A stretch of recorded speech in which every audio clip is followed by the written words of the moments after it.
This is the story that has consumed Donald Trump as president for many days now, but of course, as a candidate for many months when he sold a certain version of it.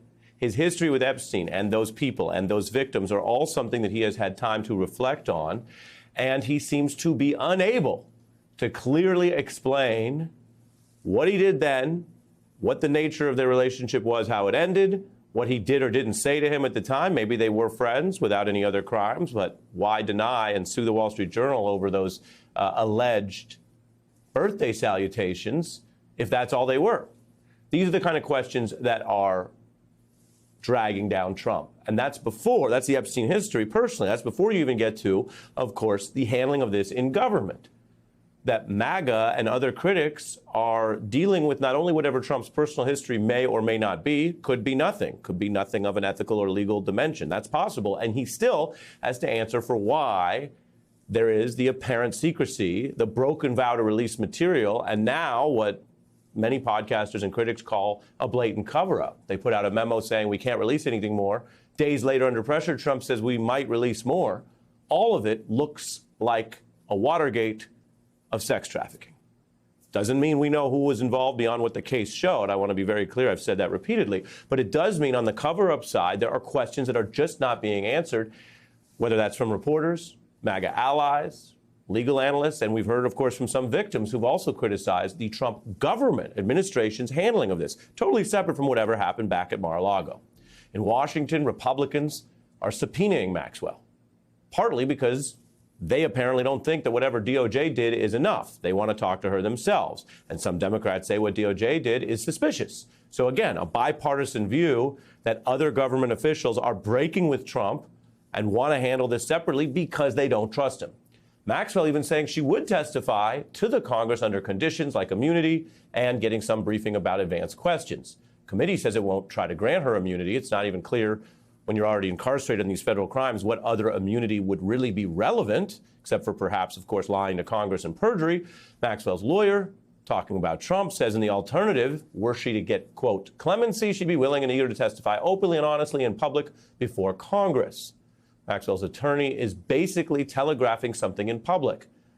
She is the one person who's paid the most for what was then defendant and then deceased Epstein's alleged crimes. He never went to trial on many of those sordid things. The idea that there's any discussion or open door to letting her out of prison right now is not only completely legally baseless and ethically curious, but it also would be the exact opposite of what MAGA and other folks said was so important about this story. Remember that Epstein and his co-conspirators did bad things. So why would Trump leave that door open?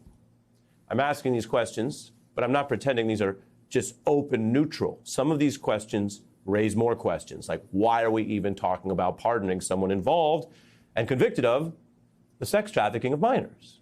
There's also heat on Trump from the right. We've seen this over the weeks. We saw it last week. We saw Rogan. Here is Megyn Kelly, who has been, especially in Trump's second term, a staunch MAGA ally on a ton of issues, some controversies, federal power, ICE, etc. Here's her scathing takedown on this governmental part. Remember what I told you, how this Trump administration itself has been handling this case. The way they've handled the scandal has been so bad, leading everybody up to the water's edge and then not giving anyone a drink. It's like rule one of how not to play out a scandal. What do you think? Completely agree. This is self-inflicted. First of all, nobody told Pam Bondi she had to issue that memo in the middle of a slow news summer where people would, of course, predictably be digesting it and the Republican base be horrified by it for the entire summer. That's really how this has unfolded. And whoever told the Justice Department that this could somehow be buried and that people would move on and that the Trump administration could get away with that ridiculous 2-page summation of you're not getting any more information because there's no there should be fired. That person is an idiot and didn't understand the Republican base, certainly the core MAGA base. So now can we really trust anything this woman says when it's either this, give something up or someone up or spend 20 years in jail? So they've really created this own pickle for themselves, and we still haven't had a presser by Pam Bondi or even a long-form interview. So it's hard to have a lot of sympathy for the complaints of why won't this go away? We've heard from you about Trump the politics of the right and MAGA, and the loyalty we're accustomed to seeing. Is this the biggest crack we've seen in the second term, and why is that loyalty fading? Well, I think it is a huge crack because it's an article of faith on the right that there are a cabal of coastal elites who are engaged in some kind of underage sex trafficking.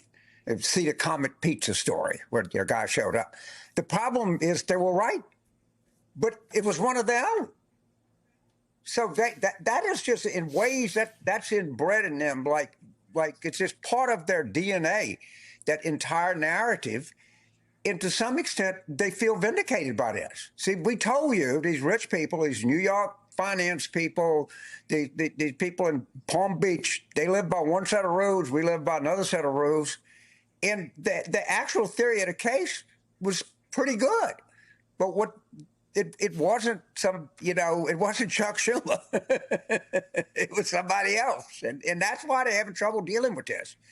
And it just confirms a lot. And maybe the question that Megyn Kelly had and Molly was talking about, maybe there is no good answer. Sometimes that happens. They say, well, it's the way they put the information out. They don't have a very good response. Their responses cause us to ask more questions. Well, sometimes there just isn't a good answer. And I've talked to 5 different people today, and just out of theoretically, how would you handle this if you were there? Just assume this is you. Everybody came to the same conclusion. I don't know if there is a way to handle it.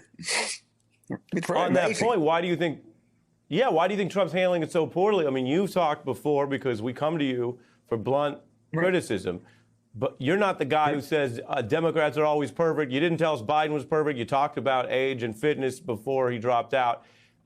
You've said that Trump has been effective at times and Democrats have not. But here it's the opposite. Here the PR wizard seems to be melting down and crashing out in public and saying things that no one would want to be their lead defense when these kind of questions are looming.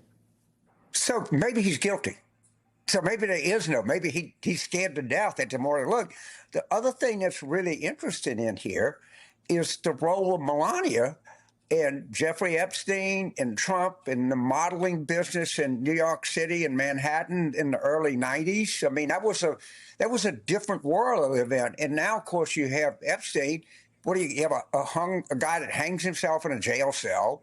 You had this guy, Jean-Luc Brunel. We forget about him, who was a modeling agency in Paris that hung himself. Maybe there's something really scandalous and really historic at the bottom of all this. I'm not saying I don't have proof there is, but we don't know. We're not reporting that. I understand. Maybe this is one of these really weird coastal modeling agency sex trafficking things that lies at the core of this. We've got to consider that possibility. Right. And that when you say consider the possibility, that's what happens in investigations that are run correctly.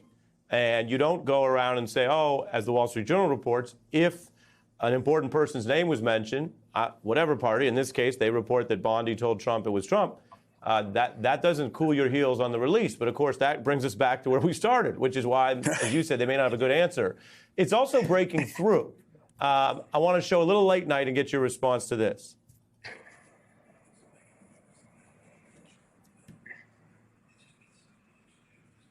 The way they've handled the scandal has been so bad, leading everybody up to the water's edge and then not giving anyone a drink. Completely agree. This is self-inflicted. Now the president's very annoyed that it won't go away. It won't go away because of the way he's handled it. They've really created this own pickle for themselves, and we still haven't had a presser by Pam Bondi or even a long-form interview. So it's hard to have a lot of sympathy for the complaints of why won't this go away?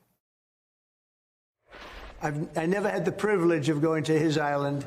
You were doing really good right until privilege. Privilege was not the word you wanted to use. A trip to that terrible island was sadly not an honor that was ever bestowed upon me. I'm sorry, what? What? You never had the privilege of going to Epstein's island? Sadly, I never had the honor of dining with Jeffrey Dahmer. It just... Trump said he was invited to the island but didn't want to go. I get it. It's so annoying when you get invited to a destination crime scene, isn't it? I mean, James, this is everywhere. Go ahead. Yeah, I hate to laugh because there are dead people involved Sure. here. There are females whose lives, there are young girls, now adults whose lives have been ruined for forever. You saw your guest Julia K. Around. But I'm sorry, you just can't help but bust out laughing at some of this. And again, I'd say to Piers, I'd say to Megyn Kelly, maybe there is no good answer. And sometimes that happens when you're in the middle of a PR crisis. Is people kind of have it figured out, and if they try to give Maxwell a pardon, go look at the sentencing memo that the U.S. attorney put in the Southern District of New York. Look at what the judge said. They could have convicted her on 4 or 5 different charges of perjury, and then Ari, we tend to forget.